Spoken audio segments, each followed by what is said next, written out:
The scream tore through the morning air before the sun had fully risen over Pinebrook territory.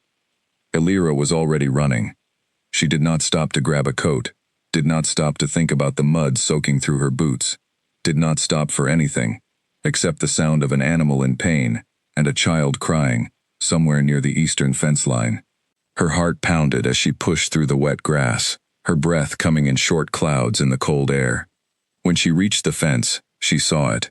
A young ram, one of the pack's prized breeding animals, had gotten its leg tangled in a length of old wire near the barn, and in its panic, it had knocked over a small boy who had wandered too close. The boy, no older than 6, was crying on the ground, more frightened than hurt, while the ram thrashed wildly, its eyes wide with terror, its horns swinging dangerously close to the child's head. 2 grown men stood a few feet away, shouting at the animal, waving sticks, making everything worse. Elira did not shout. She never did. She dropped to her knees at the edge of the chaos, ignoring the mud soaking through her dress, and she looked directly into the ram's eyes. She did not speak the way people spoke to each other. She did not need to. Something quieter passed between them, something like a feeling more than words, a steady calm, that she pushed toward the animal, the way a person might reach out a hand. Easy now, she thought, feeling the words settle into something the ram could understand, even though it was not truly language at all. You are safe. The wire will not hurt you if you stop pulling. Stay still, just for a moment. The ram's ears twitched. Its wild eyes found hers. Slowly, impossibly, the animal stopped thrashing. Its breathing slowed. It stood trembling, but still, as though held in place by something invisible. Elira moved forward without fear, kneeling beside its tangled leg, and gently worked the wire loose with careful fingers. The moment the last strand fell away, the ram shook itself once and trotted off toward the pasture, calm, as though nothing had happened at all. She turned to check on the boy, who had stopped crying and was staring at her with wide, amazed eyes. "Are you hurt?" she asked softly, reaching out to check his arms and legs for injury. He shook his head, still staring. "You talk to it," he whispered. "The sheep listened to you." Before Elira could answer, one of the men who had been shouting moments earlier grabbed the boy by the arm and pulled him away from her, as though her presence alone might be dangerous. "Get away from him," the man snapped. His name was Garrick, the pack's beta, a broad man with a permanent scowl and eyes that always seemed to be searching for a reason to be angry. "Haven't you done enough strange business for one morning?" "I helped him," Elira said quietly, standing up and brushing mud from her knees. "The ram would have hurt him if someone hadn't calmed it down." "Calmed it down," Garrick repeated, his voice dripping with scorn. "You mean cursed it, bewitched it. Nobody normal talks to animals like that, girl. It isn't natural." A small crowd had gathered by now, drawn by the commotion, and Elira felt their eyes on her the way she always did, the weight of suspicion pressing down on her shoulders like a physical thing. She recognized most of the faces. Some looked at her with quiet curiosity. Most looked away, uncomfortable, as though she carried some sickness they did not want to catch.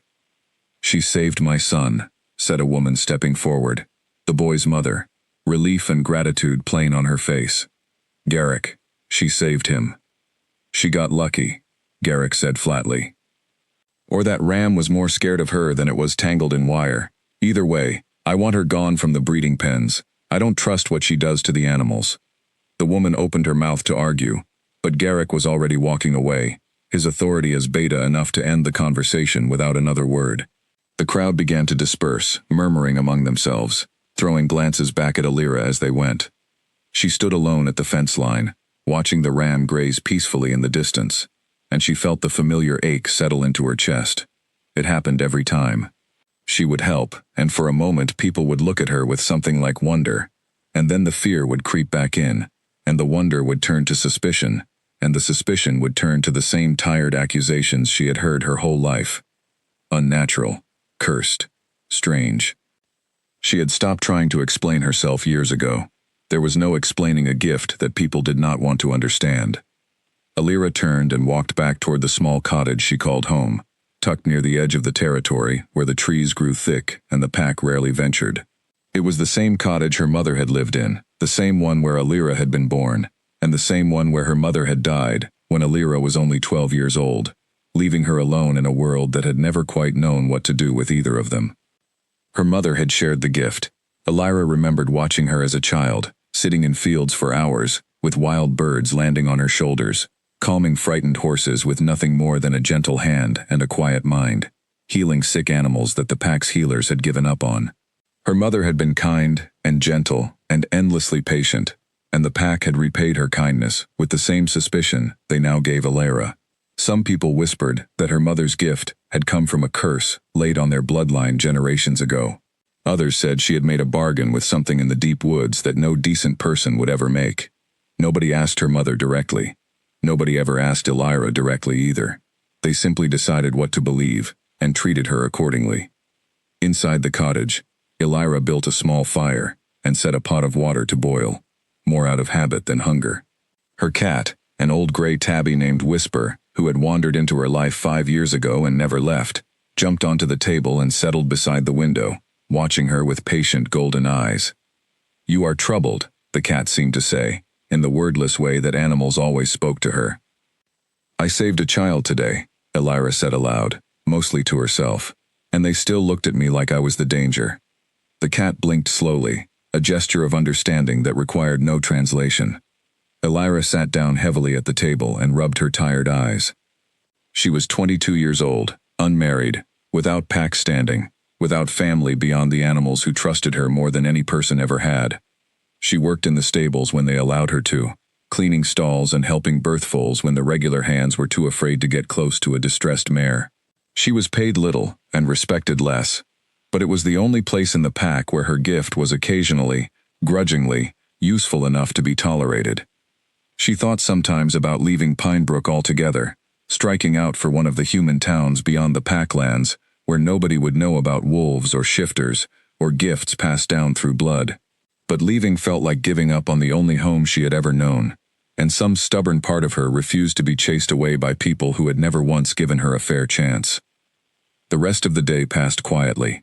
She mended a torn blanket, gathered herbs from the edge of the forest for the small remedies she made, and sold discreetly to those who needed them, but did not want to be seen buying from her directly, and spent an hour sitting with an injured fox she had been nursing back to health in a covered pen behind the cottage.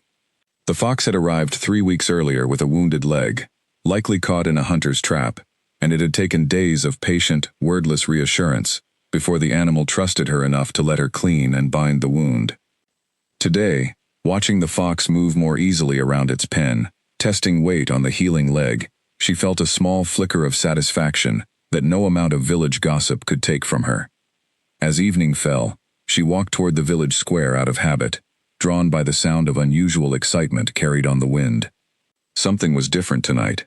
People were gathered in larger clusters than usual outside the meeting hall, voices raised with an energy she rarely heard in the quiet, orderly rhythms of Pinebrook life.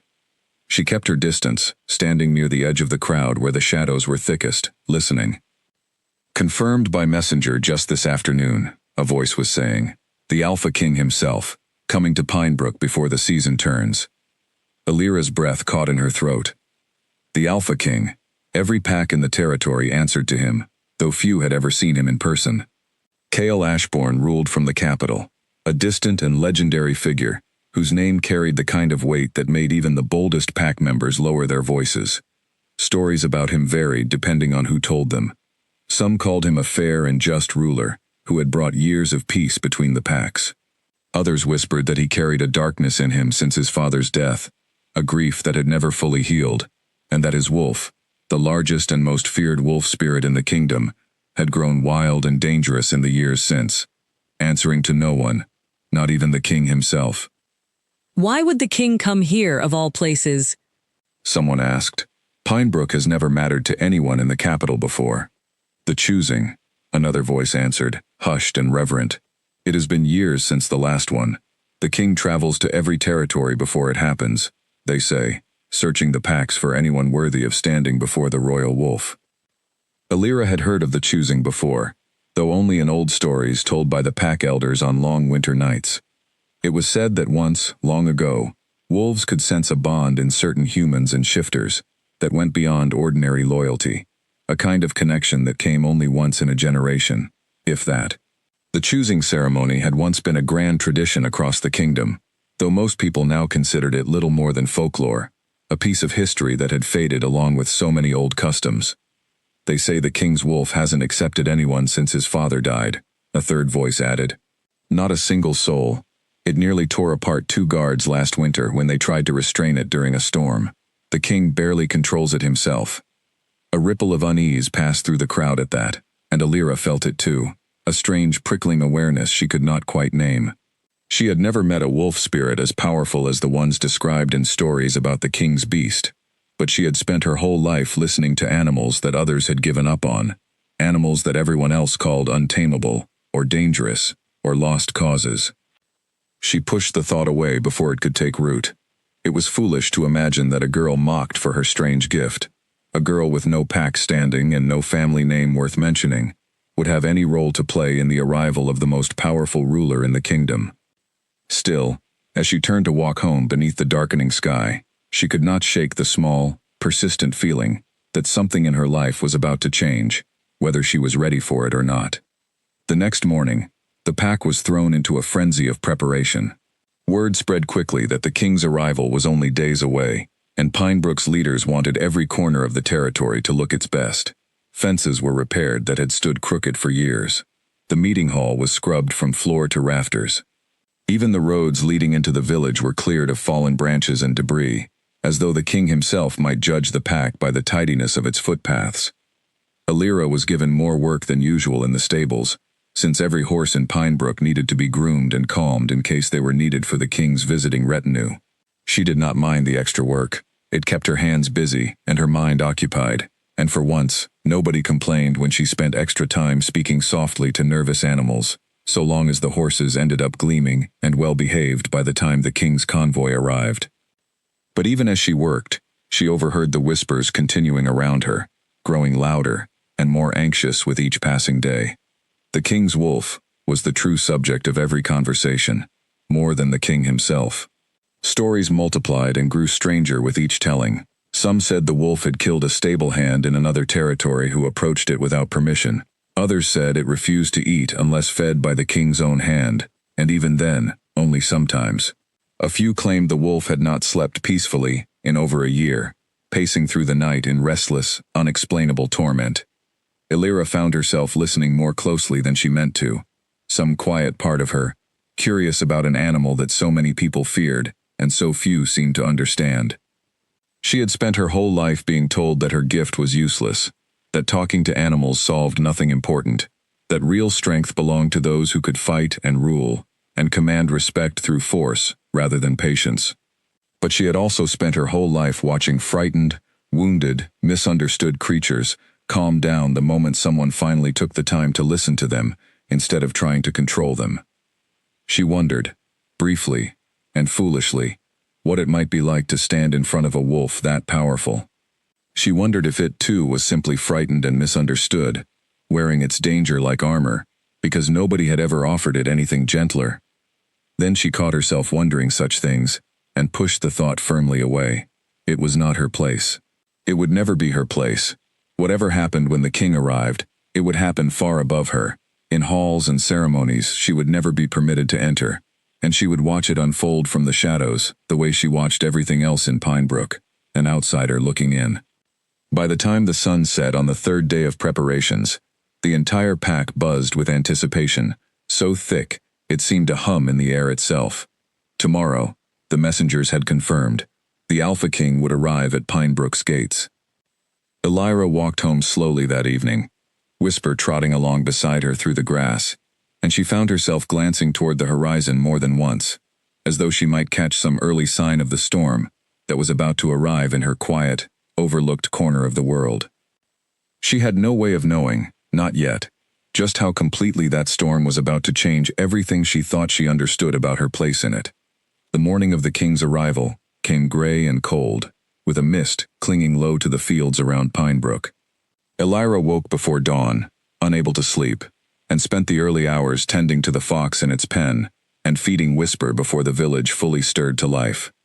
She had been told, in no uncertain terms, to stay away from the main square during the arrival ceremony. Garrick himself had come to the stables the previous evening to deliver the message, his tone leaving no room for argument. "You will not be seen near the king or his party," he had said, standing in the doorway of the stable with his arms crossed. "Pinebrook does not need the king's people asking questions about strange girls who talk to animals. You will stay here, tend the horses that are not needed for the procession, and keep out of sight until the king's business is finished." Elira had not argued. She rarely did. There was no version of arguing with Garrick that ended with anything other than more trouble for her, and she had learned long ago to save her energy for battles she might actually win. Still, as she moved through her morning chores, she could not help but feel the strange electric tension that had settled over the entire village. Even the animals seemed to sense it. The horses in the stable were unusually restless, ears pricked, nostrils flaring at scents carried on the wind from far beyond Pinebrook's borders. Whisper had refused to leave Elira's side all morning, pressing close against her ankles, as though seeking reassurance. "It's just a king," Elira murmured to the cat, though she did not entirely believe her own words. "A king and his people, nothing that concerns us." By mid-morning, she could hear the distant sound of horns from the direction of the main road, signaling that the king's convoy had been spotted approaching the village gates. She fought the urge to walk toward the sound, reminding herself of Garrick's warning, and instead focused on brushing down a nervous mare that had not stopped pawing at the ground since sunrise. "Easy," she murmured, letting her calm settle into the animal, the way water settles into low ground, quiet and inevitable. "Whatever is coming, it isn't coming for you." The mare quieted slightly, though her ears remained pinned back, listening to something Elira could not yet hear. As the hours passed, word filtered back to the stables in pieces, carried by the excited chatter of pack members, hurrying to catch a glimpse of the royal procession. The king had arrived with a modest but impressive retinue, they said. Fewer soldiers than expected, but an unmistakable presence of authority that silenced every whisper the moment his carriage came into view. He was younger than many had imagined, though his bearing carried the weight of a much older man, someone who had clearly shouldered burdens beyond his years. And then, inevitably, the conversation turned to the wolf. They kept it separate from the main procession, one of the older stable hands reported, breathless with the thrill of having witnessed the arrival firsthand. Chained, if you can believe it. A wolf that size, kept on chains like a common dog. It didn't stop pacing the entire time, snarling at anyone who came too close. "I have never seen anything like it." "Chained," Elira repeated softly, something uncomfortable twisting in her chest at the thought. She knew, better than most, what it meant when a creature that powerful was reduced to chains and restraint rather than trust. It meant fear on both sides. It meant nobody had found a way to reach whatever pain or confusion lived beneath the danger. She thought of her mother, who had once told her that no wild creature was ever born cruel, only frightened, and that fear left unaddressed for long enough could curdle into something that looked very much like cruelty from the outside. She wondered what fear could possibly live inside a wolf that belonged to the most powerful man in the kingdom. The afternoon brought the formal welcome ceremony, held in the village square before the meeting hall, and though Elira had been ordered to stay away, curiosity eventually won out over caution. She made her way to the edge of the crowd that had gathered near the square, staying well back among the trees where she could observe without being seen, Whisper trailing silently behind her. From her hidden vantage point, she caught her first glimpse of the king. Cale Ashbourne stood taller than most of the men around him, his dark hair pulled back from a face that seemed carved from careful discipline rather than natural ease. He wore the plain, practical clothing of a man more accustomed to travel and command than court finery. Though even from a distance, Elira could sense the authority radiating from him, the kind that came not from title alone, but from something harder and more deeply earned. His eyes, even at this distance, seemed to miss nothing, scanning the gathered crowd with a watchfulness that made Elira press further back into the shadows, despite the trees already hiding her. Beside him, held by two thick chains attached to a heavy leather harness, stood the wolf. Elira had never seen anything like it. The creature was massive, easily twice the size of an ordinary wolf, its fur a deep silvery gray shot through with darker streaks, its eyes an unsettling pale gold that seemed to burn even in the overcast afternoon light. Every line of its body radiated barely restrained tension, muscles coiled tight beneath its fur, ears pinned flat against its skull, lips occasionally curling back from teeth that looked more than capable of ending a life in a single motion. But beneath the danger, beneath the obvious power that made the gathered crowd instinctively step back and lower their voices, Illyra saw something else entirely. She saw exhaustion.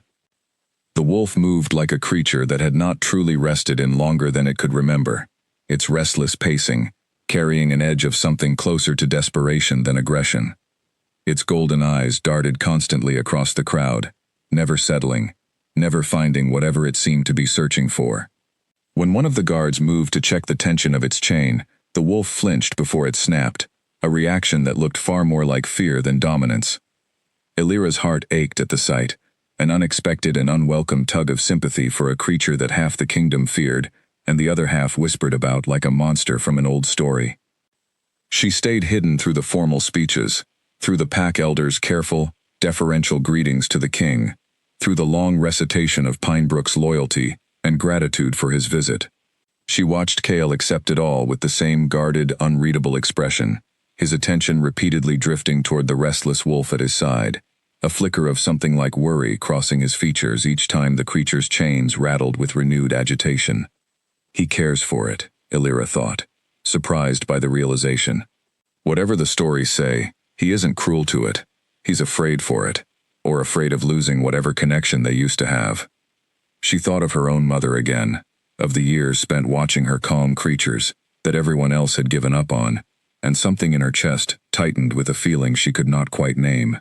It was not her place, she reminded herself firmly. Whatever pain lived behind that wolf's restless golden eyes was not a burden she had any right or reason to try to ease. The ceremony continued, moving toward its conclusion, and Illyra began to relax slightly, believing the worst of the tension had passed without incident. The king would retire to the guest quarters prepared for him. The wolf would be secured somewhere away from the village, and Pinebrook would return to its ordinary rhythms once the royal party moved on to the next territory in a few days' time. She should have known better than to expect anything about that day to go smoothly. It happened as the elders began the closing blessing, a traditional ritual meant to honor the king's visit, with words passed down through generations of pack leadership. A child near the front of the crowd, overexcited and unable to sit still through the long ceremony, broke free from his mother's grip and darted forward, giggling, chasing after a stray dog that had wandered too close to the gathering. The dog, startled, yelped and bolted directly toward the wolf. What happened next unfolded in the space of only a few heartbeats, but to Illyra, watching from the trees, it felt as though time itself had slowed to a crawl. The wolf's head snapped toward the sudden movement, every muscle in its massive body coiling tight. The guards holding its chains shouted, bracing themselves, but it was already too late. With a sound like tearing fabric, one of the thick leather straps holding the harness in place gave way under the sudden violent lunge, and the wolf surged forward, chains rattling loose behind it, directly toward the panicked child now frozen in its path. The crowd erupted into screams. Guards scrambled, weapons drawn, though none of them dared close the distance fast enough to matter. The child's mother screamed his name, too far away to reach him in time. Even Cale, moving faster than Illyra would have believed possible, would not close the gap before the wolf reached the boy. Illyra did not think. She did not weigh consequences, or consider Garrick's warning, or remember that she had been ordered to stay hidden and out of sight. Her body was already moving before her mind had finished processing what she was seeing, breaking from the tree line and sprinting directly into the chaos of the square. The world narrowed to a single point of focus as Illyra ran. She barely registered the shouts around her, the guards scrambling uselessly, the child's mother screaming somewhere behind her. All that mattered was the massive gray shape closing the distance toward a small, frozen boy who had no idea how close he stood to disaster. She reached the boy a fraction of a second before the wolf did, sweeping him up and to the side in one motion, putting her own body between the child and the charging beast, without any clear plan beyond the simple, desperate need to keep him safe. The wolf skidded to a halt so close that Illyra could feel its hot breath against her outstretched hand, could see every detail of its wild golden eyes, could smell the tang of fear and adrenaline rolling off its enormous frame. For one suspended moment, the entire square seemed to hold its breath, waiting for violence that felt inevitable. Illyra did not step back. She did not scream, or flinch, or close her eyes against what might come next. Instead, she did what she had always done, what she had done 1,000 times before with frightened, wounded, misunderstood creatures throughout her life. She looked directly into the wolf's eyes and let her calm reach out toward it, quiet and steady, the way still water eventually settles even the most disturbed surface. "You are not in danger here," she thought, pushing the feeling toward the wolf with everything she had. "Nobody here means to hurt you. The boy is safe. You do not need to fight." The wolf's ears, which had been pinned flat against its skull, twitched. "I know you are tired," she continued, still holding its gaze, still radiating the same patient stillness she had offered to countless frightened animals before. "I know you have not felt safe in a very long time. You do not have to be afraid right now. Not of him, not of me, not of any of this." Something in the wolf's posture began, almost imperceptibly, to change. The tension in its massive shoulders eased fractionally. Its raised hackles began to settle. The low, rumbling growl that had been building in its chest faded into something closer to a confused, uncertain whine. Behind her, Illyra was dimly aware of the sound of running footsteps, of Kale's voice shouting something urgent that she could not quite make out over the roaring in her own ears. She kept her attention fixed entirely on the wolf, refusing to let anything break the fragile thread of calm stretching between them. Slowly, carefully, she extended one hand, palm open and turned upward, the same gesture she had used 100 times before, with skittish horses and wounded birds and animals nobody else had been able to reach. "It's all right," she said softly, speaking aloud now, as much for her own steadiness as for the wolf's benefit. "You don't have to carry all of that alone." The wolf's massive head lowered. For one heart-stopping moment, Illyra thought it might lunge anyway, that the fragile calm she had built might shatter in an instant of violence she would have no time to prevent. Instead, the wolf pressed its enormous head against her outstretched palm, closing its eyes, its entire body trembling with something that looked far more like relief than aggression. A collective gasp rippled through the crowd, followed by absolute, stunned silence. Illyra kept her hand steady against the wolf's fur, feeling the tremors slowly easing beneath her touch, feeling something settle between them that she did not have words for, some connection unlike anything she had experienced with any creature before. It was as though a door had opened somewhere deep inside her chest, a warmth spreading outward that had nothing to do with the cold afternoon air. "Move away from it." The voice was low and urgent, close behind her. Illyra turned her head slightly, careful not to disturb the wolf's contact with her hand, and found herself looking up into the intense, disbelieving eyes of the Alpha King himself, standing only a few feet away, his hand raised in a gesture that seemed to be caught somewhere between reaching for her and holding himself back. "He's calm," Illyra said quietly, still keeping her voice gentle and even.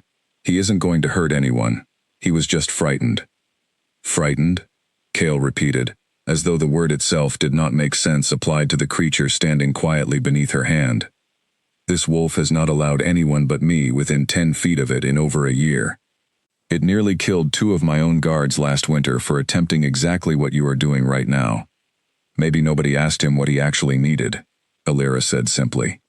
Kale stared at her, and at the wolf pressed calmly against her palm, with an expression she could not quite read, somewhere between shock and something far more complicated.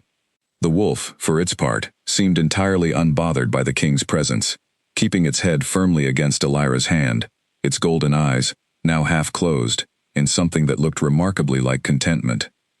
The guards had finally caught up, breathless and wide-eyed, clearly unsure whether to intervene or simply stand and stare at the impossible scene in front of them. The child's mother had scooped up her son and was clutching him tightly, tears streaming down her face, though her eyes too kept drifting back to Illyra and the wolf in open astonishment. "Who are you?"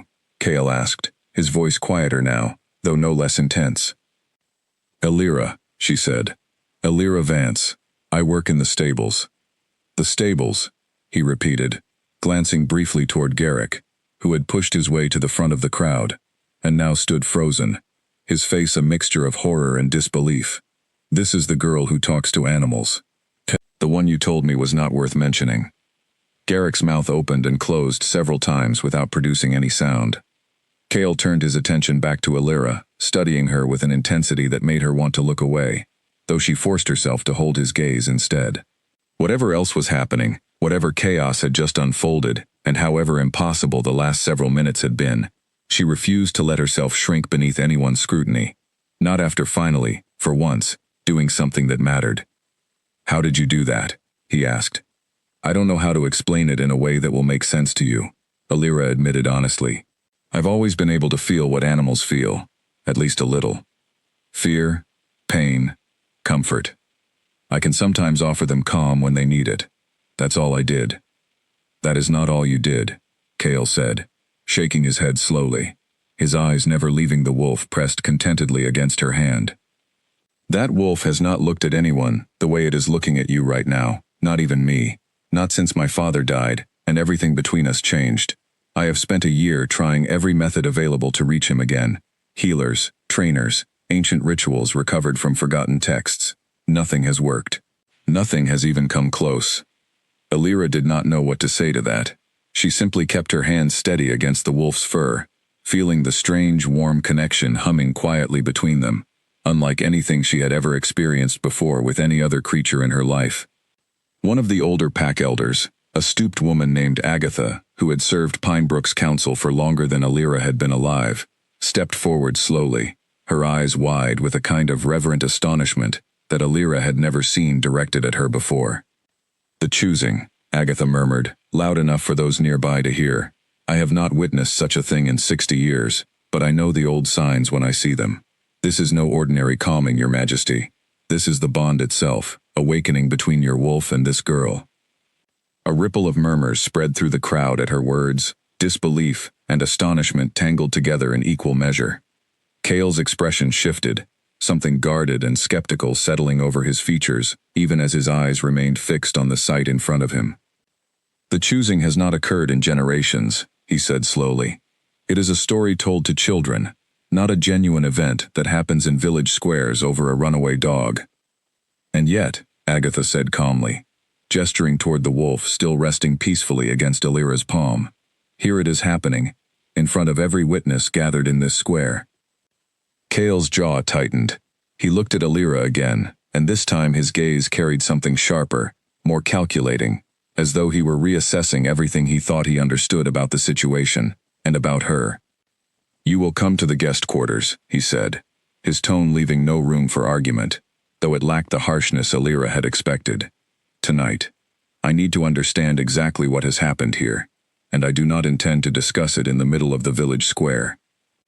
Alira's stomach twisted with sudden nerves, the reality of the situation finally catching up with the instinctive rush of action that had carried her through the last several minutes.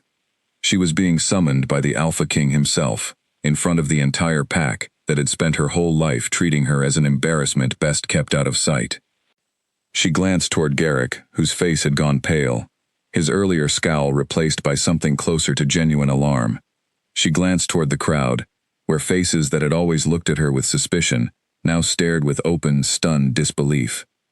And she glanced down at the massive wolf still resting its head against her hand, its golden eyes now fully closed, its enormous body finally, entirely still for what she suspected might be the first time in longer than anyone watching could remember.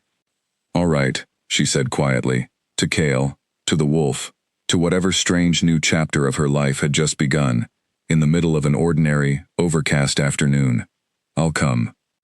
The wolf's ear twitched at the sound of her voice, and though it did not open its eyes, a low, rumbling sound rose from its chest, so quiet that only Alira, standing close enough to feel it vibrate beneath her palm, understood that it was something closer to a sigh of relief than any kind of warning at all. The guest quarters set aside for the king occupied the largest hall in Pinebrook, a building normally reserved for pack gatherings and winter feasts. By the time Alira arrived that evening, freshly changed into her only presentable dress and trying not to let her hands shake, the hall had been transformed, with hastily arranged furnishings meant to suit royal comfort, though it still carried the unmistakable feeling of a modest village space stretching to accommodate something far grander than it was built for. 2 guards stood at the entrance, and though they eyed her with obvious curiosity, they said nothing as they allowed her through, clearly having been told to expect her arrival. Inside, the wolf lay stretched across a thick pile of blankets near the hearth, no longer chained, Its massive form relaxed in a way Alira had not imagined possible after witnessing its restless pacing earlier that day. Its golden eyes opened the moment she stepped through the door, and its tail thumped once against the floor, a gesture so unexpectedly gentle that it caught in Alira's throat. Kale stood near the fire, his back to her at first, though he turned as soon as he heard the door close behind her. He had changed as well, out of the formal clothing he had worn for the arrival ceremony and into something plainer, though he still carried himself with the same watchful, guarded intensity she had noticed earlier. "Thank you for coming," he said, gesturing toward a chair near the fire. "Please, sit." Alira sat carefully, acutely aware of every eye in the room, though only Kale and the wolf actually occupied it with her. The wolf, after a moment of consideration, rose from its place by the hearth and padded across the room, settling itself at her feet with a contented sigh, resting its enormous head against her knee, as though it had done so 1,000 times before. Kale watched the display with an expression that mixed disbelief with something more complicated, something almost like grief. "His name is Storm," he said quietly, taking a seat across from her. "He was given to me when I was 16 years old, the year before I became king. A companion bond, formed in the traditional way, meant to last a lifetime. For years, we were as close as any bonded pair could be. He fought beside me. He slept outside my chambers every night. He knew my thoughts before I spoke them aloud." "What changed?" Alira asked softly. Kale's expression darkened, his gaze drifting toward the fire. "My father died 3 years ago," he said, "not peacefully. There was an attack on the northern border, an uprising among a faction that refused to accept the peace agreements he had spent his reign building. Storm and I were both there. We fought together, as we always had. But something happened that night that I have never fully understood. My father died in front of both of us, and something in Storm broke that has never fully healed since." Alira glanced down at the wolf resting against her knee, its golden eyes now closed, its breathing slow and even. "He blames himself," she said quietly, the understanding arriving with sudden clarity as she focused on the faint, wordless impressions drifting from the sleeping wolf. "He believes he failed to protect someone he loved. He has been carrying that weight every single day since." Kale's eyes snapped up to meet hers, something raw and startled crossing his features. "How could you possibly know that?" he asked. "I have spent 3 years trying to reach him, trying every method known to healers and elders across the kingdom, and no one has ever been able to tell me anything close to that." "I don't hear words exactly," Alira explained carefully, trying to find language for something that had never required translation before. "It's more like feelings, impressions, grief, guilt, exhaustion.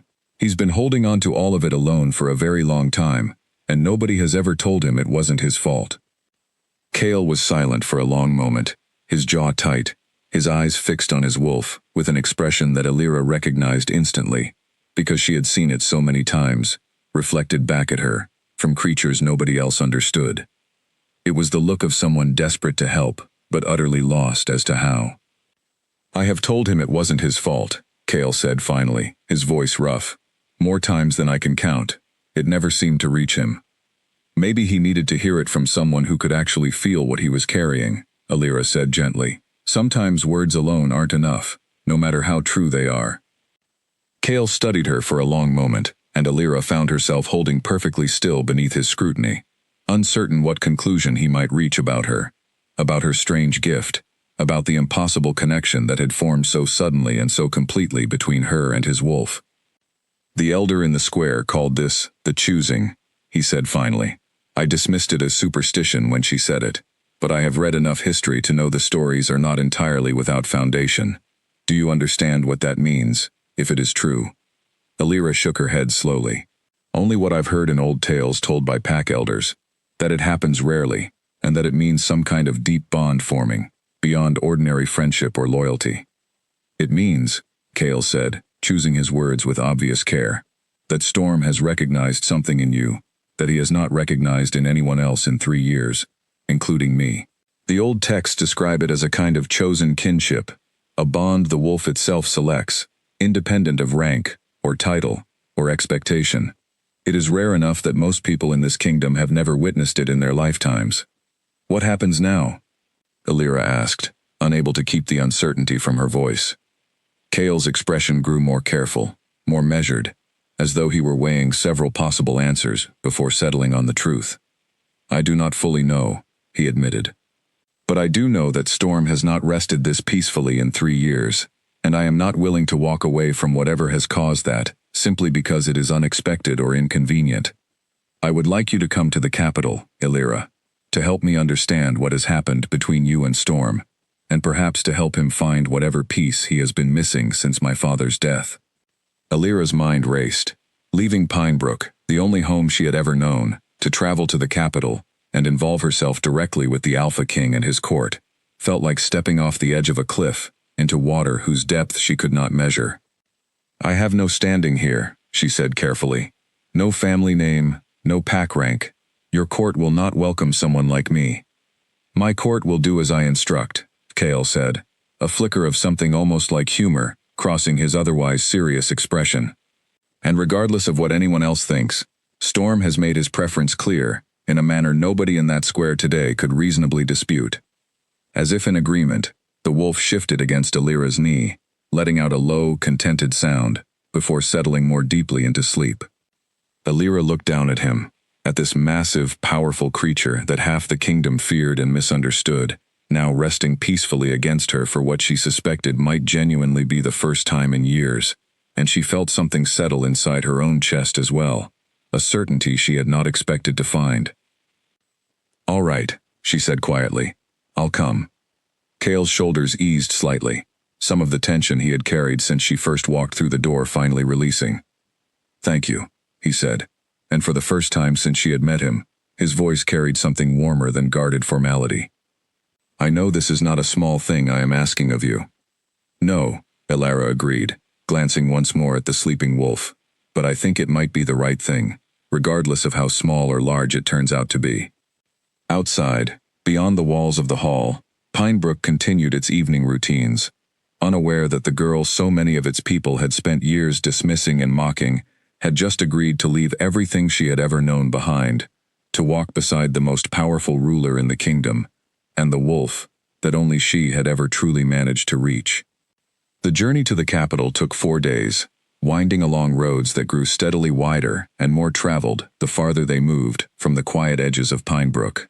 Illyra spent most of the trip riding beside Storm's carriage, since the wolf refused to settle unless he could see her, a fact that continued to astonish the royal guards traveling with them, several of whom had served the king for years, without ever witnessing Storm behave with such calm consistency. By the time the towering walls of the capital city rose into view on the 4th morning, Illyra had grown almost accustomed to the strange new rhythm of her life, though nothing could have fully prepared her for the sight of the castle itself.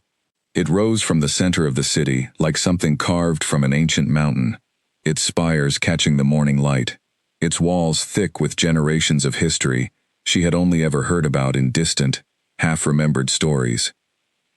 She was given quarters near the castle's western wing, modest by royal standards but grander than anything she had ever lived in, and within the first day, a young maid named Nora was assigned to help her settle in.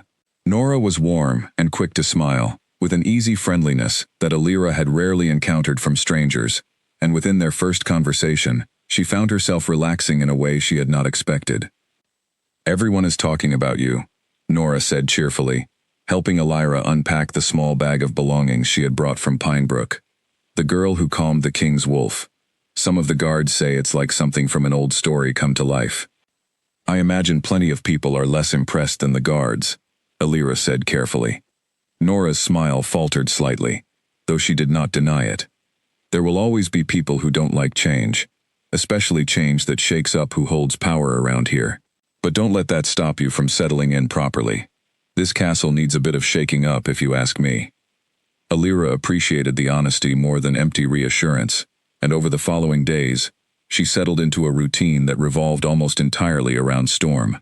Each morning, she would walk to the private courtyard where he was kept, and each morning, the wolf would greet her with the same eager, unguarded warmth that continued to leave the castle's staff and guards in quiet disbelief. She spent hours simply sitting with him at first, letting the bond between them settle and deepen naturally, rather than forcing anything. She learned the particular way his ears flattened when a loud noise startled him, the low whine that meant he was remembering something painful, the contented rumble that meant he finally, truly felt safe. Slowly, patiently, she began coaxing him back into longer walks around the castle grounds, then short runs through the surrounding fields, watching the tension that had lived permanently in his shoulders begin, gradually, to ease.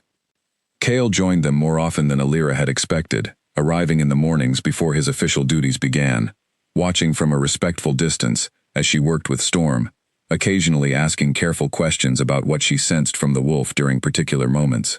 His guarded formality slowly gave way to something more open the longer they spent time together, though he remained a man who chose his words with obvious care, someone accustomed to carrying responsibilities too heavy to share easily with anyone. "You've changed him already," Kale said one morning, nearly 2 weeks into her time at the castle, watching as Storm bounded across the training field chasing after a stick Alira had thrown, moving with an ease and playfulness that seemed impossible, given the exhausted, haunted creature she had first encountered in Pinebrook's village square. "I had nearly forgotten he was capable of this." "He never stopped being capable of it," Alira said, watching Storm retrieve the stick and trot back toward them with clear pride in his accomplishment. He just needed someone to remind him it was allowed. Kale was quiet for a moment, watching his wolf with an expression Alira had begun to recognize, a complicated mixture of gratitude and old grief that never fully left him.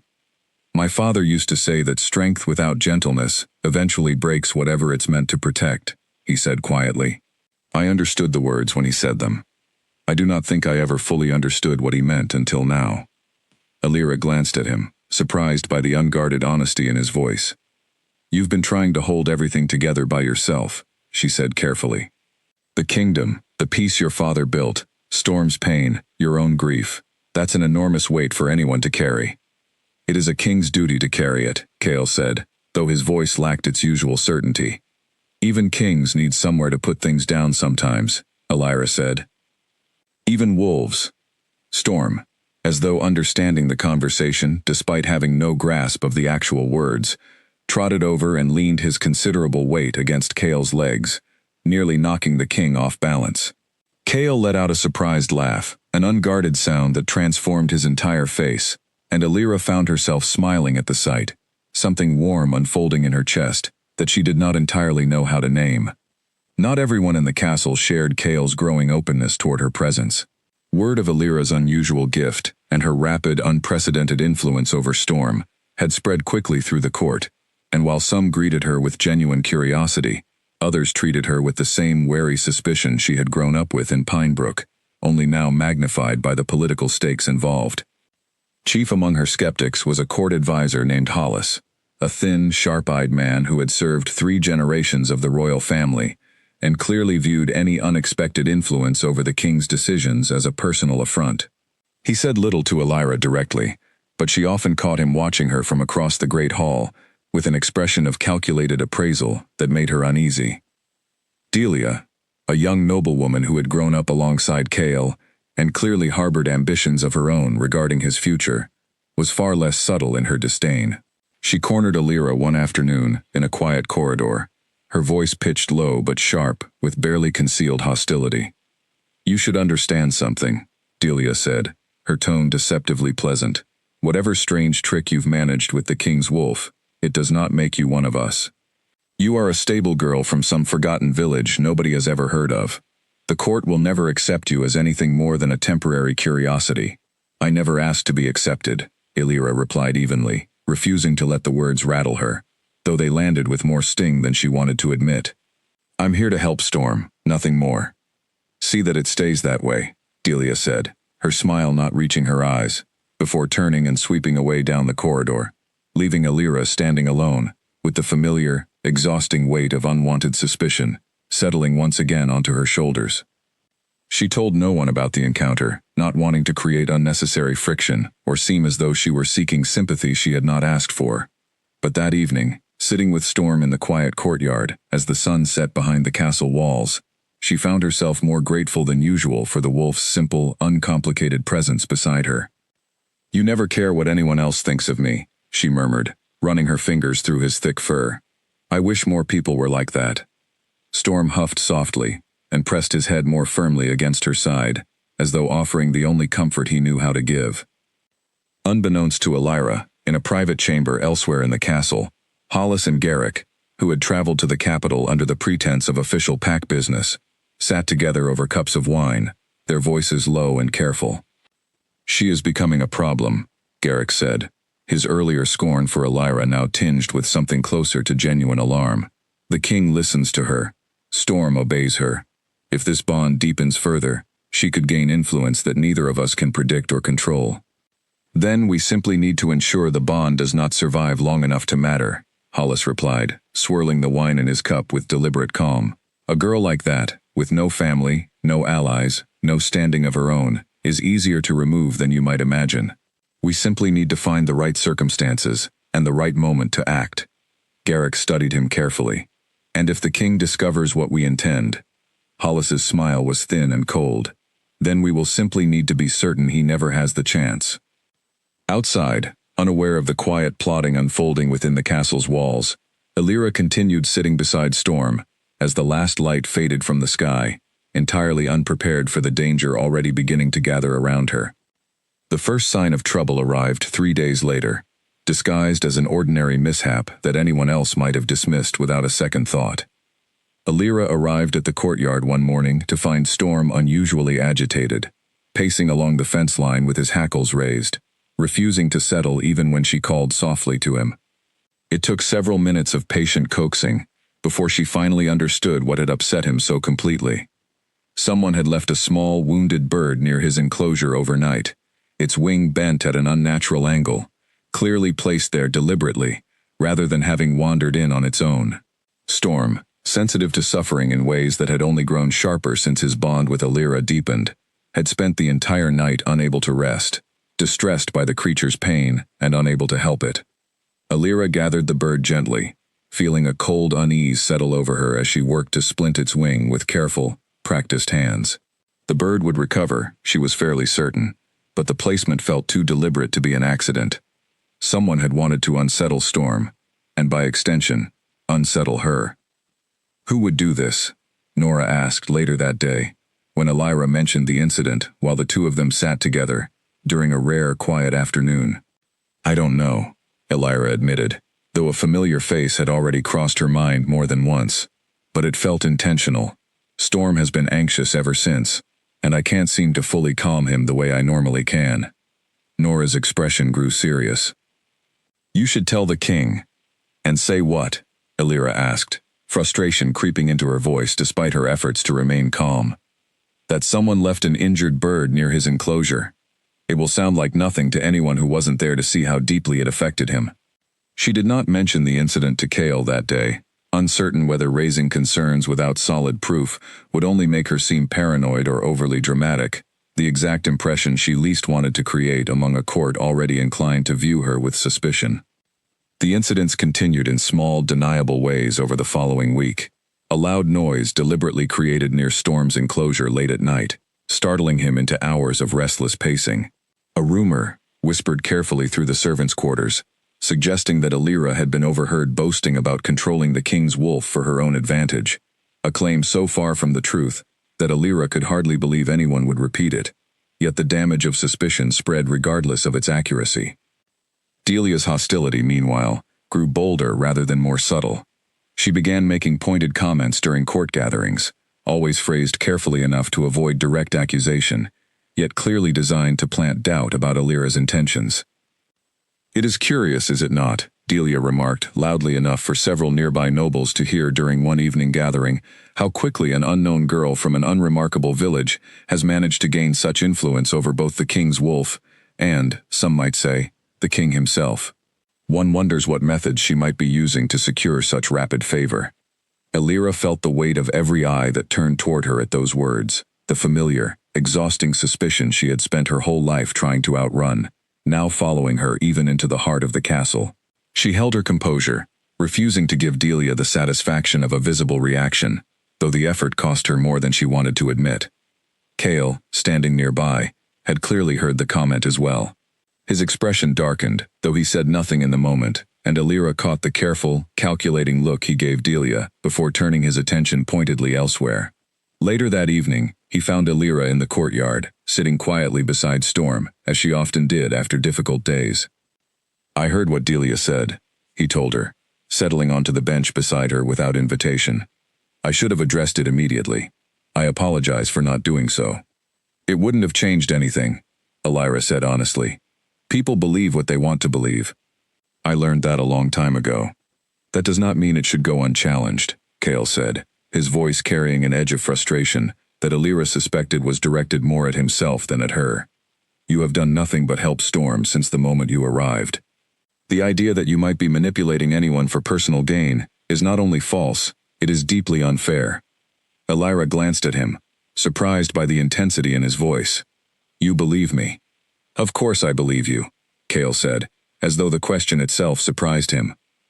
"I have watched you work with Storm every single day for weeks. I have seen the patience and care you bring to every interaction with him, without any expectation of reward or recognition. Whatever Delia's motivations, they have nothing to do with the truth of who you are." Something in Elira's chest loosened at his words, a tension she had carried since childhood, since long before Delia's cruel comments or Garrick's dismissive scorn, easing slightly for the first time in longer than she could remember. It was a strange, unfamiliar feeling, being believed so completely by someone whose opinion genuinely mattered. "Thank you," she said quietly. "That means more than you probably realize." Cale studied her for a long moment, something gentle and unguarded crossing his features. "I imagine it does, given everything you must have endured before arriving here." They sat together in comfortable silence as the evening deepened around them, Storm eventually settling between them with a contented sigh, his massive head resting across both their laps, as though physically anchoring the fragile, growing connection between the three of them. But even as that quiet moment unfolded, the danger surrounding Elira continued gathering strength in the shadows, unseen and unaddressed. 2 nights later, she discovered a note slipped beneath her chamber door sometime while she slept, the handwriting deliberately disguised, the message short and unmistakably threatening. "Leave before you cause harm you cannot undo," it read simply. "This is not your place, and you will not be permitted to remain in it." Elira stared at the note for a long time, her hands trembling slightly despite her efforts to remain calm. She had faced suspicion and cruelty for most of her life, but this felt different, more deliberate, and more dangerous than anything she had encountered before. She considered showing the note to Cale immediately, but something held her back, an old instinct born from years of being disbelieved and dismissed whenever she tried to raise concerns about her own treatment. She did not want to appear weak or overly dramatic, especially not now, when Storm's progress finally seemed to be taking root. Instead, she folded the note carefully and tucked it away, resolving to remain more watchful than before, though she had no way of knowing just how quickly the danger surrounding her was about to escalate into something far more serious than anonymous threats slipped beneath a door in the dead of night.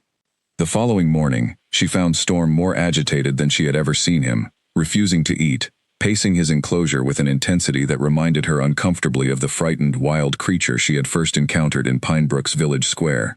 Something had unsettled him deeply during the night, though she could not immediately identify what, and no amount of patient reassurance seemed capable of easing his distress.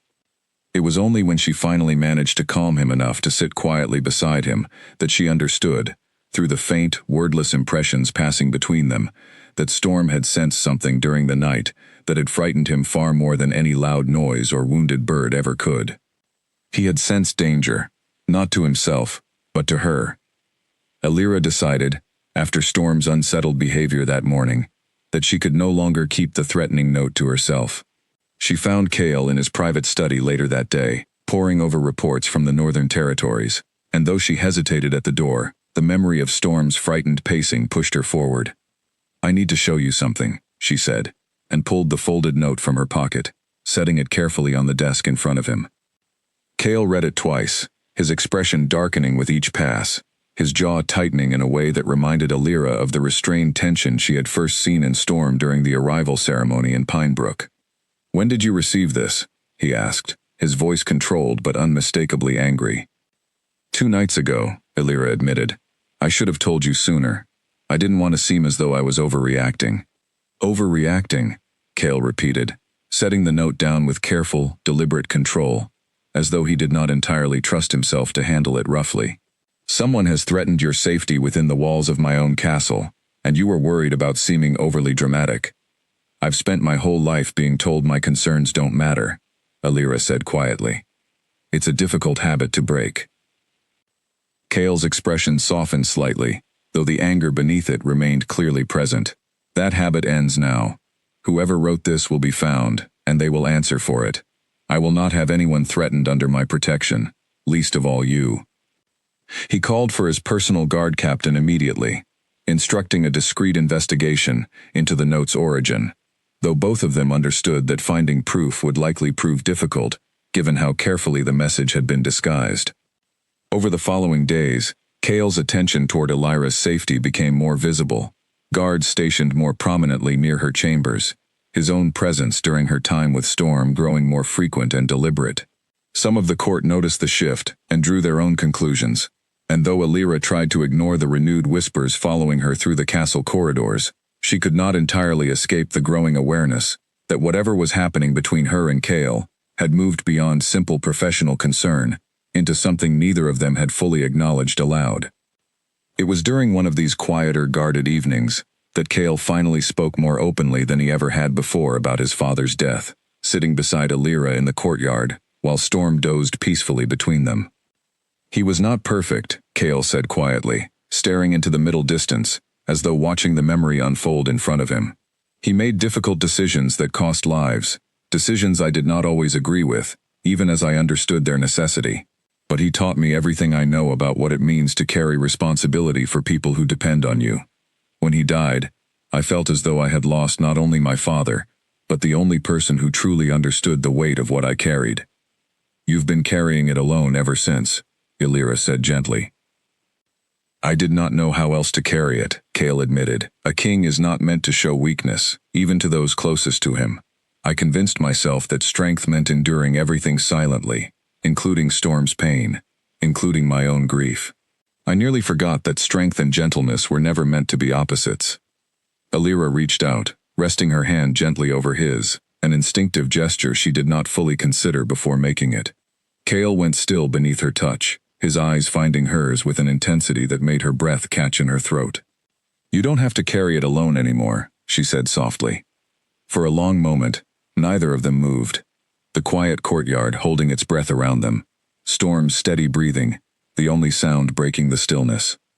Then Kale turned his hand beneath hers, lacing their fingers together with careful deliberation, and something unspoken passed between them, a recognition that had been building slowly since the moment Storm first pressed his head against her palm in Pinebrook's village square. Alira, Kale said quietly, her name carrying a weight and warmth she had never heard from him before. I did not expect any of this when I traveled to Pinebrook. I did not expect Storm to heal so quickly, and I certainly did not expect to find myself caring for the person responsible for that healing as deeply as I have come to care for you.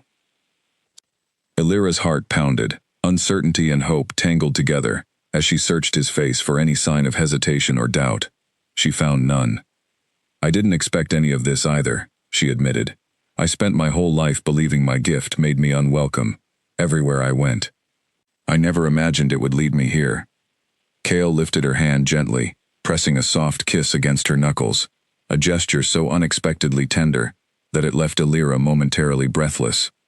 Then let us discover together where it might lead next. That fragile, unspoken understanding between them did not go unnoticed by the rest of the court, and within days, word of the growing closeness between the king and the stable girl from Pinebrook had spread through every corridor of the castle, provoking reactions as varied as the courtiers themselves. Nora was delighted, offering Alira knowing smiles whenever their paths crossed. Several of the younger guards seemed quietly pleased as well, having grown genuinely fond of Alira during her weeks at the castle. But among the older nobility, and especially among those who had hoped for a very different future involving the king's affections, the news landed with considerably less enthusiasm. Delia's reaction, when she finally confronted Alira directly again, carried a coldness that went beyond her earlier hostility.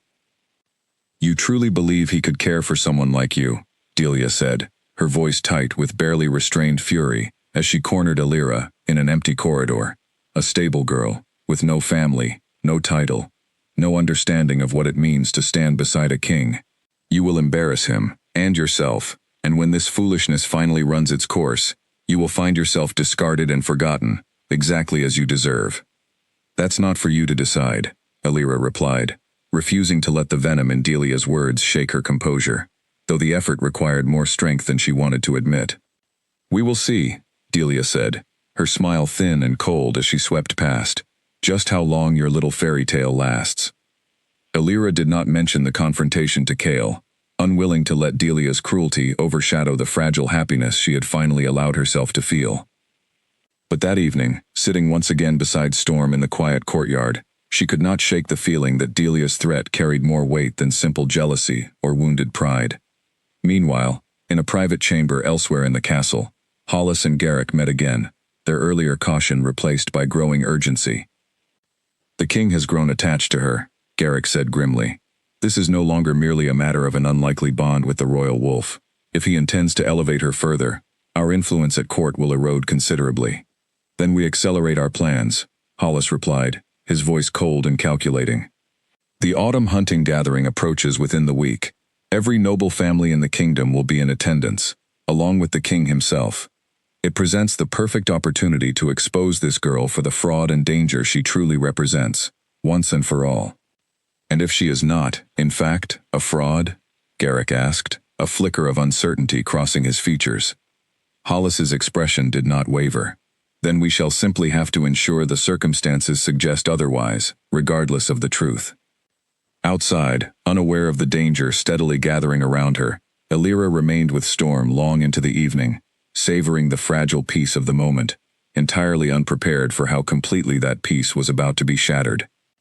The autumn hunting gathering was among the largest events on the royal calendar, drawing noble families from every corner of the kingdom to the castle's surrounding forests for a week of formal ceremonies, feasts, and traditional hunts. Alira had never attended anything of the sort, and despite the lingering unease that had followed her since Delia's threats and the anonymous note, she found herself cautiously hopeful that the gathering might offer a chance to prove herself before a wider audience, rather than simply enduring more suspicion from the shadows. Kale had insisted she attend by his side, a decision that raised eyebrows throughout the court, but one he defended without hesitation. You have earned your place here, he told her the morning the gathering began, as they walked together toward the pavilions being erected along the forest's edge. I will not have you hidden away, as though you were something to be ashamed of. Storm accompanied them as well, walking calmly at Alira's side, in a manner that continued to astonish the assembled nobles, many of whom had heard stories of the wolf's dangerous, unpredictable temperament, but had never witnessed his transformation firsthand. Whispers followed them through the gathering, though for once, many carried genuine wonder rather than pure suspicion.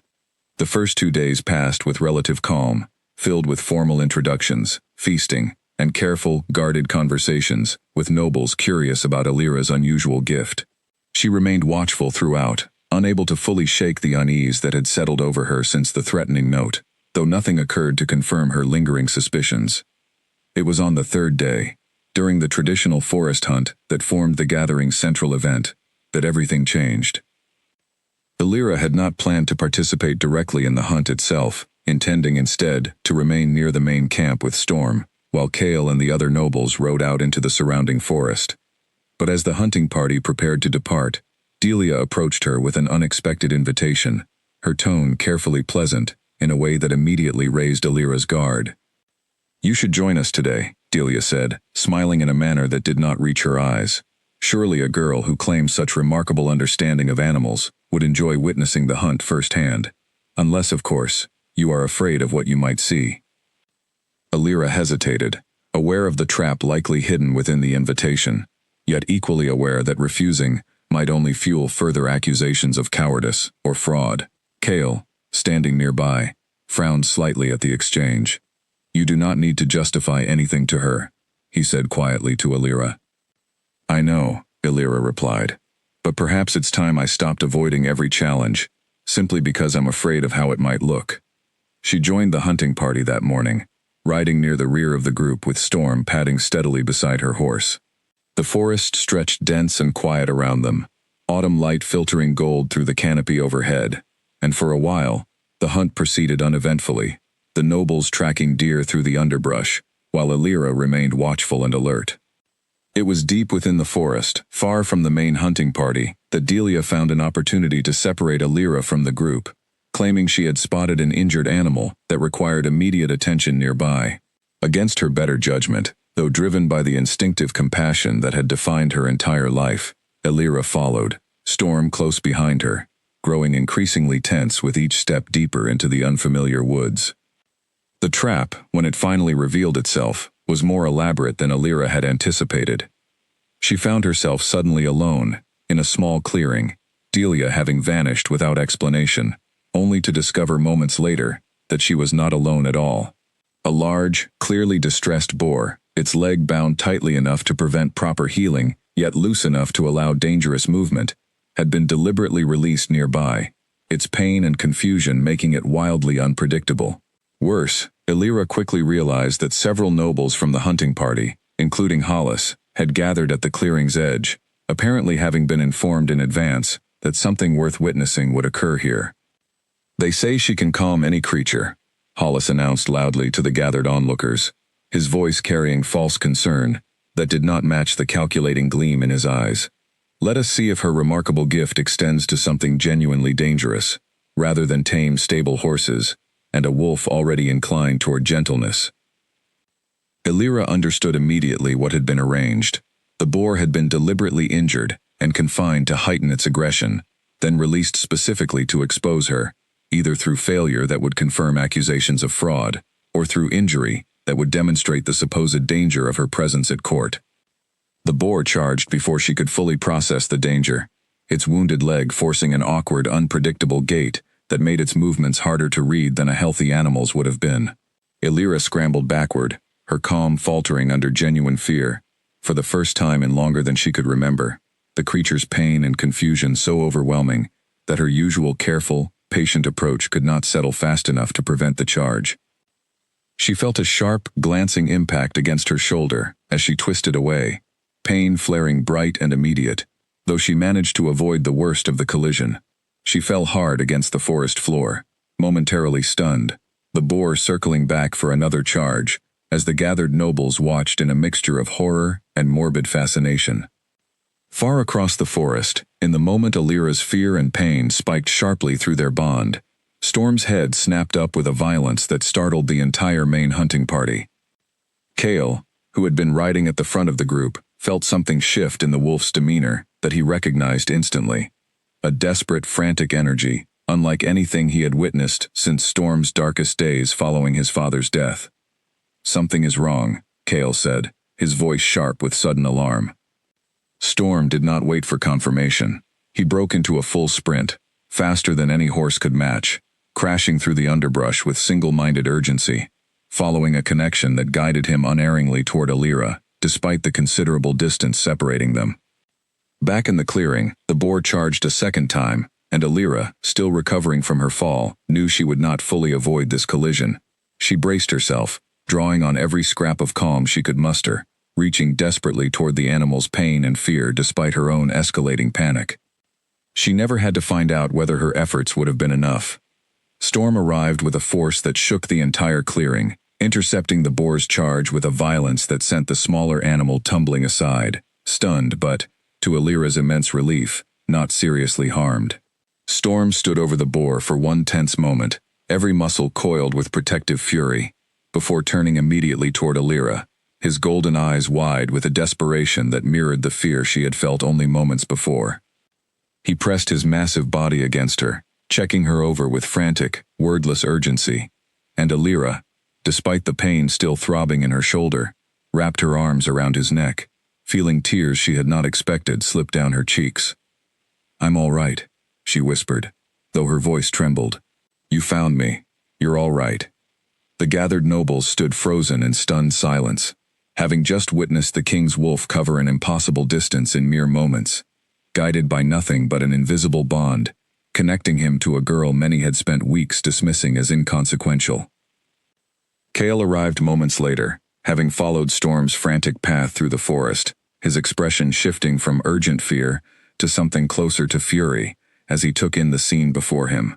Illyra injured and shaken, the deliberately wounded boar still recovering nearby, and Hollis standing at the clearing's edge, with an expression that, for all his composure, could not fully hide his alarm at Storm's unprecedented arrival.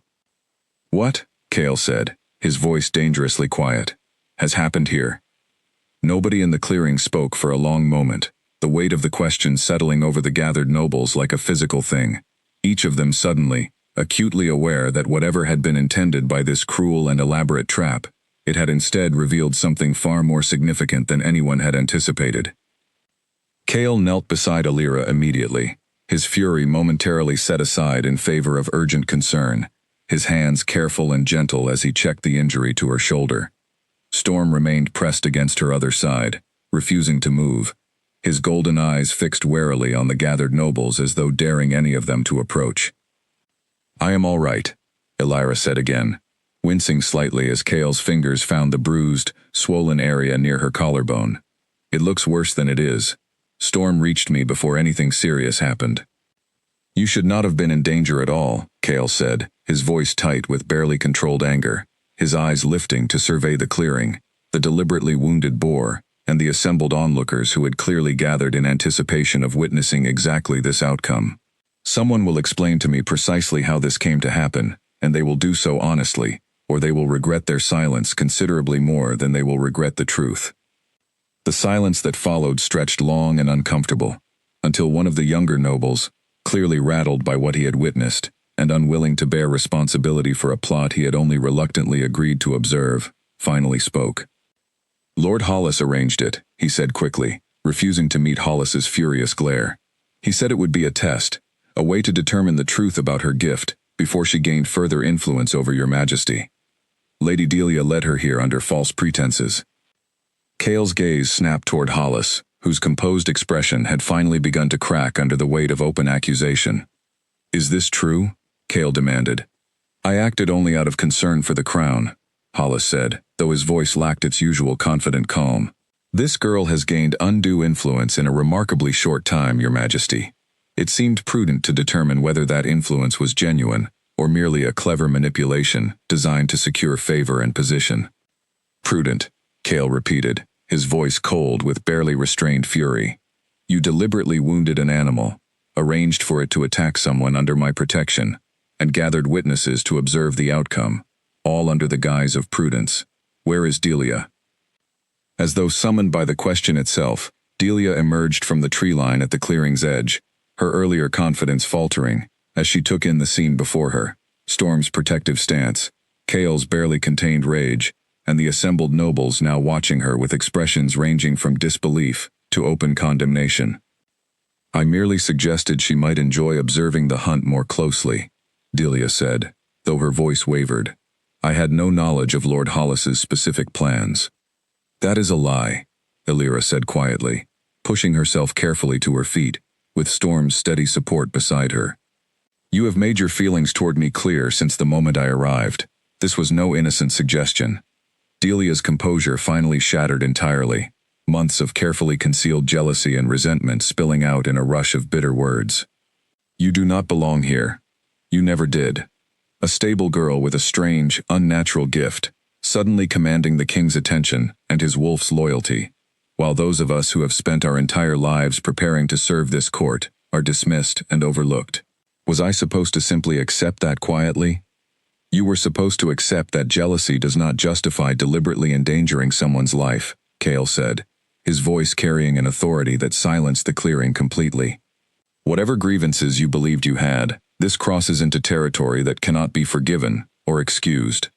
He turned to address the guards who had finally caught up to the group, their expressions grim as they took in the full scope of what had unfolded. "Lord Hollis and Lady Delia will be escorted back to the castle immediately and held under guard pending formal judgment," Cale instructed.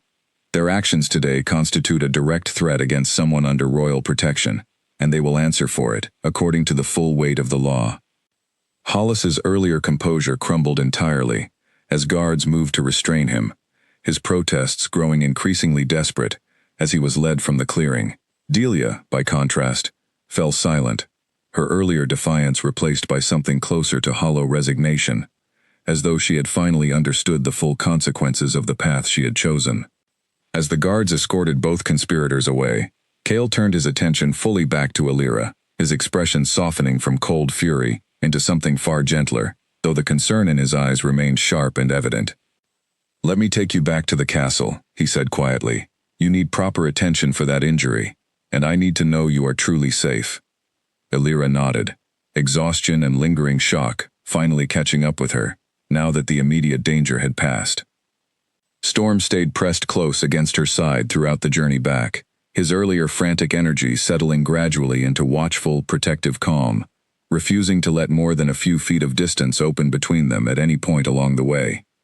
Back at the castle, a healer tended carefully to her shoulder, confirming that while the injury was painful, it was not serious, and would heal fully within a few weeks.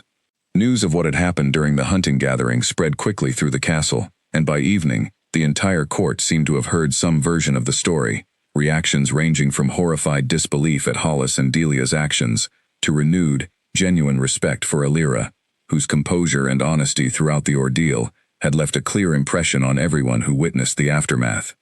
Nora arrived that evening with warm food and an even warmer embrace, tears in her eyes as she fussed over Alira's bandaged shoulder. "I should have warned you Delia might try something like this," Nora said, guilt evident in her voice.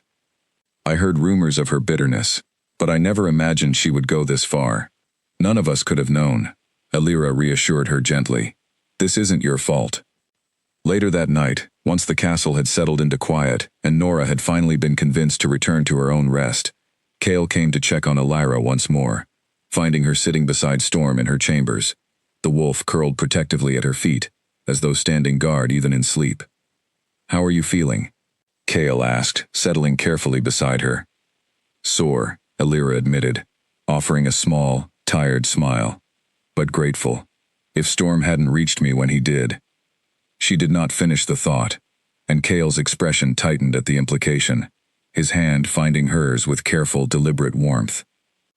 "He will always reach you," Cale said quietly. "The bond between you two ensures that, but I intend to ensure nothing like today ever threatens you again, regardless of what other schemes might be brewing within this court." "You can't protect me from every possible danger," Alira said gently. "No," Cale agreed, "but I can ensure that anyone who tries to harm you understands precisely what consequences they will face for doing so." Today made that message unmistakably clear, I think.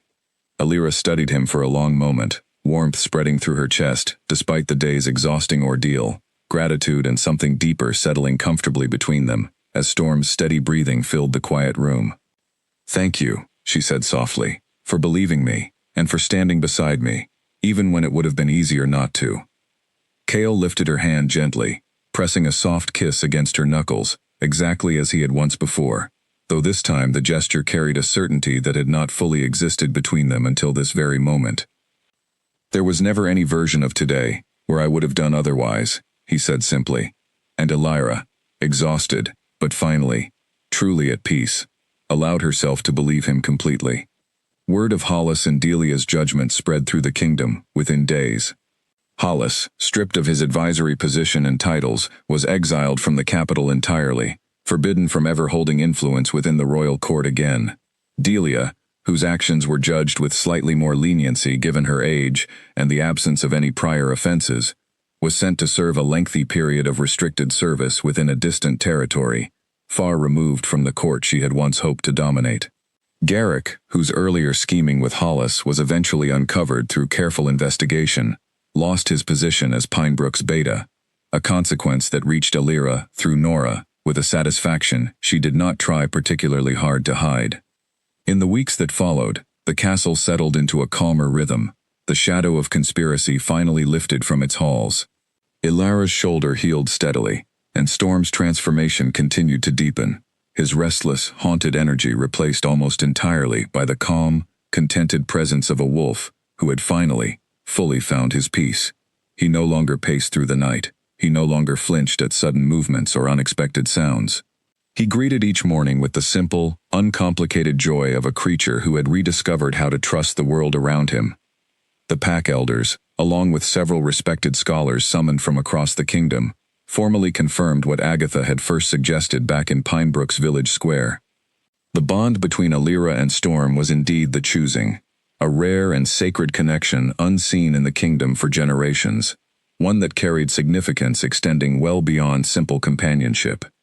The old texts describe it as a sign of deep alignment, one of the visiting scholars explained, during a formal court gathering called to address the matter. Not merely between the wolf and the chosen individual, but often between that individual and the one to whom the wolf itself is bonded. It is considered, historically, among the clearest indications the kingdom possesses that two people are meant to walk their paths together. The implications of that statement rippled through the assembled court, and Alira felt Cale's hand find hers beneath the table, his fingers lacing through hers with quiet, steady certainty. That evening, as the last light of autumn faded golden across the castle grounds, Cale led Alira out to the same courtyard where Storm had first pressed his head against her palm, all those weeks ago, the wolf himself, trotting contentedly ahead of them, tail wagging, with unmistakable happiness. "I have thought carefully about everything that has happened since the day I arrived in Pinebrook," Cale said, turning to face her fully, his expression carrying a vulnerability she had rarely seen from him even in their most private moments together. "I came expecting to find nothing more than another quiet pack territory to inspect before returning to the capital. Instead, I found someone who healed a wound in Storm that I had spent 3 years believing might never fully close. And in doing so, you healed something in me as well, something I had not even realized was broken until you arrived." Alira's breath caught, her heart pounding as she watched him kneel carefully before her, drawing a small, simple ring from within his coat, its design elegant but unadorned, exactly the kind of thoughtful gesture she had come to expect from him. "Alira Vance," he said, his voice steady, despite the evident emotion behind it. "You arrived in my life as an outsider that many dismissed and underestimated, yet you have shown more courage, compassion, and quiet strength than anyone I have ever known. Storm chose you the moment he first looked into your eyes, and I find that my own heart made exactly the same choice not long after. Will you stand beside me, not merely as the woman who healed my wolf, but as my equal, my partner, and if you are willing, my future queen?" Tears gathered in Alira's eyes. Joy and disbelief tangled together as she looked down at him, at Storm sitting patiently beside them, with his tail thumping steadily against the ground, at the life that had unfolded so unexpectedly, from a single moment of instinct in a chaotic village square months earlier. "Yes," she said, her voice trembling with happiness. "Yes, I will stand beside you, for as long as you'll have me." Cale rose and slipped the ring gently onto her finger, before drawing her into an embrace, and Storm, unable to contain his own evident joy, pressed himself eagerly against both of them, nearly knocking them both off balance with the enthusiasm of his affection, drawing laughter from them both that echoed warmly across the quiet courtyard. The announcement of their engagement spread through the kingdom with remarkable speed, and while a few scattered voices among the old nobility grumbled about tradition and proper lineage, the overwhelming response from across the territories was one of genuine celebration. Stories of the girl who talked to animals, who had healed the Alpha King's broken wolf, and exposed a dangerous conspiracy within the royal court, spread far beyond Pinebrook's borders, transforming the same gift that had once made her an outcast into something the entire kingdom now spoke of with wonder and respect. Word reached Pinebrook as well, and Alira received a carefully worded letter from several of the same pack members who had once dismissed and mocked her, offering belated congratulations and in some cases quiet apologies for their past treatment. She read each letter with a complicated mixture of feelings, unwilling to pretend the old wounds had fully healed, yet grateful nonetheless for whatever small measure of understanding had finally arrived, however late. On the day of the formal ceremony confirming her place at Cale's side, held in the grand hall of the castle before nobles from every territory in the kingdom, Alira stood tall and unashamed before the gathered crowd, Storm sitting proudly beside her, his golden eyes bright and clear, entirely free of the haunted exhaustion that had once defined him. Cale took her hand before the assembled court, his voice carrying clearly across the silent hall. "Let it be known throughout this kingdom," he declared, "that the gift once mocked and dismissed as strange or unnatural has proven itself among the rarest and most valuable gifts our people have ever known. Alira Vance stands here today not despite what others once called her weakness, but because of the very strength, compassion, and courage that weakness always concealed. She has earned her place beside me, chosen not only by my wolf, but by my own heart, and I ask that this court honor her accordingly, now and always." A wave of applause swept through the hall, genuine and warm, and Elira felt the last remaining traces of old loneliness finally dissolve completely, replaced by something she had spent her entire life quietly hoping for, without ever truly believing she deserved it. Belonging. Later that evening, as the celebrations continued within the castle, Elira slipped away briefly to the quiet courtyard with Storm, needing a few peaceful moments amid the overwhelming joy of the day. The wolf settled beside her as the stars emerged overhead, and she found herself thinking back to the frightened, mocked girl she had once been, alone in a small cottage at the edge of Pinebrook, comforted only by animals who understood her when no person seemed willing to try. That girl could never have imagined the life waiting for her, the love she would find, the wrongs that would finally be righted, the kingdom that would come to celebrate rather than fear the very gift that had once made her an outcast. Kale found her there a short while later, settling quietly beside her without a word, content simply to share the peaceful stillness of the evening together. Storm shifted to rest his head across both their laps, exactly as he had done so many times before, a simple, steady anchor connecting the three of them. "Regrets?" Kale asked softly, watching her carefully. Elira shook her head, smiling as she leaned into him, watching the stars scatter brightly across the clear autumn sky. "None," she said simply. "For the first time in my life, I finally feel exactly where I am meant to be." And as the celebration continued behind them, filled with warmth and laughter, and the promise of everything still to come, Elira understood, with complete and quiet certainty, that she had finally found the home she had spent her whole life searching for, not merely in the castle walls surrounding her, or even in the crown that would one day rest upon her head, but in the steady, unwavering love of the man beside her, and the loyal, healed wolf who had chosen her first.